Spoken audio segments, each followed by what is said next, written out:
It's his birthday tomorrow. I don't want him on the ocean. He's not on the ocean. He is in a boat. He's not going to go in the water. You jump, I jump, remember? I can't turn away without knowing you'll be all right. You can send down whoever you like, Commodore, but I'm the tool pusher on this rig, and when it comes to the safety of these people, there's me and then there's God, understand? Some movies ask for everything, and then ask for more. They go over budget, over schedule, overboard. Crews get sick, cameras break, and the director keeps yelling one more take, like it's a dare.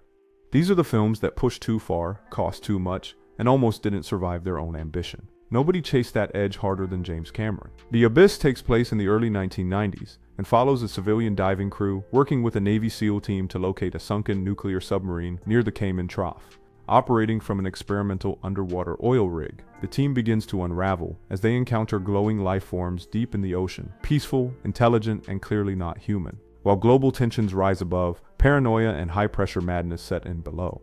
Director James Cameron chose to shoot the film almost entirely underwater, filling an unfinished nuclear reactor with millions of gallons of water and sinking his cast and crew inside. Ed Harris blacked out during a dive scene. Mary Elizabeth stormed off set after being slapped take after take while the camera silently ran out of film. Cameron himself nearly drowned when his regulator failed and a safety diver froze, forcing him to punch his way to the surface. Cast and crew worked in over-chlorinated tanks that burned skin and hair unless they slathered themselves in Vaseline. Equipment broke constantly, lightning storms hit the set, and the budget exploded. But no one walked. Cameron kept going. The shoot dragged on for months, finishing late and over budget. The result wasn't a bomb or a triumph. It was something raw, strange, and absolutely unforgettable. Jaws is set on the fictional Amity Island, where Police Chief Martin Brody faces a growing nightmare, a giant great white shark that begins attacking beachgoers just as summer tourism kicks off. When the mayor refuses to shut down the beaches, Brody teams up with a grizzled fisherman named Quint and a young marine biologist to hunt the shark in open water. What begins as a local threat spirals into a mythic confrontation between man and nature. Director Steven Spielberg was 27 when he took it on and instantly regretted choosing to film at sea.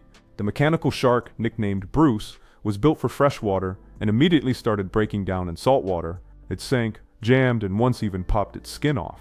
The shoot ballooned from 55 to over 150 days, with crew seasick, actors clashing, and boats drifting out of frame during takes.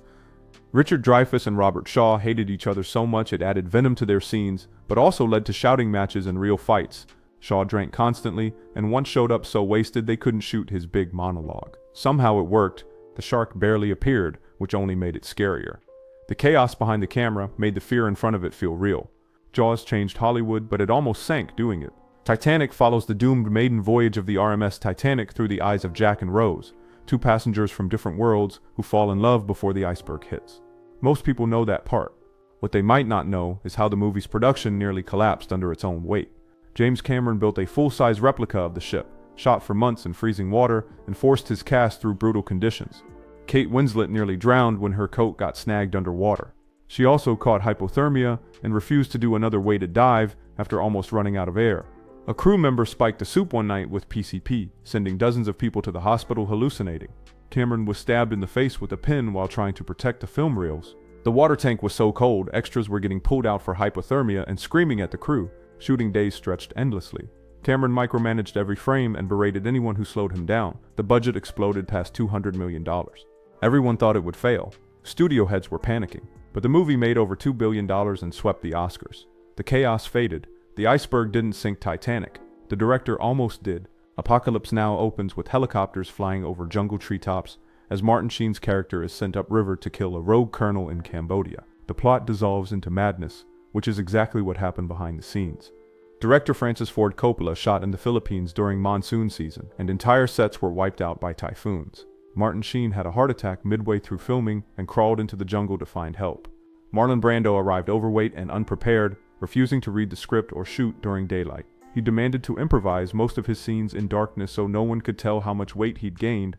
Dennis Hopper was strung out on drugs the entire time. Crew members quit or got fired daily. Filming ran over budget by tens of millions. Coppola mortgaged his house and nearly lost everything. He rewrote the ending several times and would lie in his hotel room with a gun, fearing he'd never finish. It took more than a year to shoot. When it premiered, Coppola called it not a movie but a confession. Apocalypse Now became a war epic for the ages, but it cost nearly everyone involved a piece of themselves.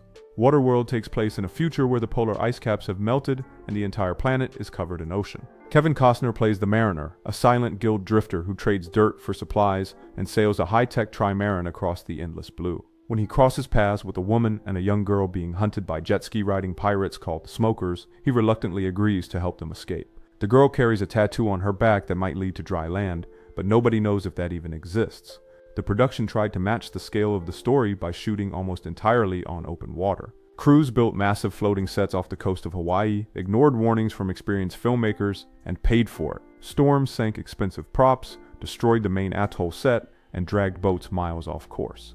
Kevin Costner was strapped to a mast when a sudden gust snapped the rig and flung him into the ocean. His stunt double ended up with an embolism from resurfacing too quickly. The director quit mid-shoot after clashing with Costner. The crew was constantly seasick. Extras had to be rescued from drifting out to sea, and the schedule doubled. What began as a wild blockbuster almost drowned in its own ambition. Earthquake follows several characters trying to survive when Los Angeles is hit by a massive seismic event that brings down skyscrapers, bursts dams, and turns highways into rubble. The plot bounces between a cheating architect, a troubled cop, and everyday citizens caught in the collapse. But the real chaos happened off-screen. To make it feel real, Universal Pictures built one of the largest indoor sound stages ever made and packed it with collapsible sets. The stunt work was dangerous and often improvised. Entire buildings were built to fall apart, and stunt people were dropped from fake skyscrapers into piles of real debris.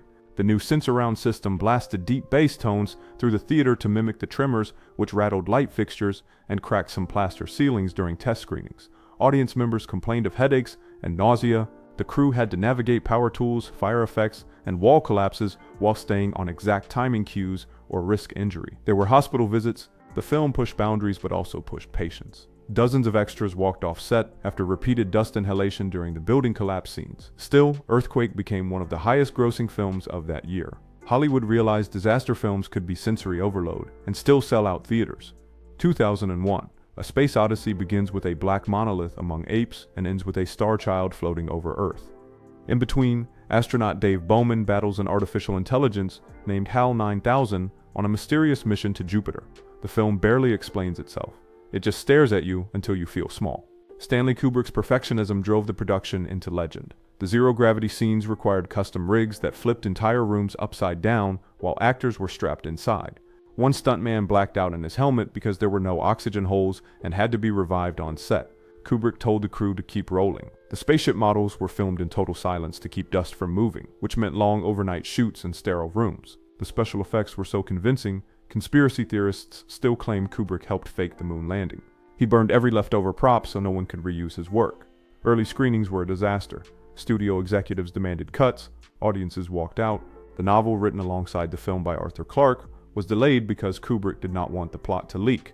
The film eventually gained a cult following, then mainstream reverence. It did not break the rules of science fiction. It made the rules feel like religion. Solaris from 1972 opens on a psychologist named Chris Kelvin, sent to a space station orbiting the planet Solaris, where the ocean seems to think for itself. The planet begins recreating physical versions of people from the crew's memories, including Kelvin's dead wife. The story doesn't move quickly, but the emotions do. It's not about space travel. It's about what grief turns into when you can't escape it. The shoot itself was brutal. Andrei Tarkovsky spent over 2 years in production, pushing for long takes, natural lighting, and dreamlike pacing that frustrated studio officials. The Soviet censors were suspicious of its abstract tone and cut back his budget repeatedly, forcing him to improvise set designs using highway tunnels, green filters, and handheld mirrors to mimic alien landscapes. The actors worked with almost no rehearsal and lived in cramped, remote quarters during filming. The effects, built from oil, paper, and colored chemicals, had to be manually filmed on rotation tables, while assistants lit them with handheld bulbs. At one point, Tarkovsky became so sick during shooting that he had to be carried to the set. He finished the film in pain, with no promotion, and under pressure to simplify the ending. He refused. Solaris stayed strange and quiet, and that's what made it last.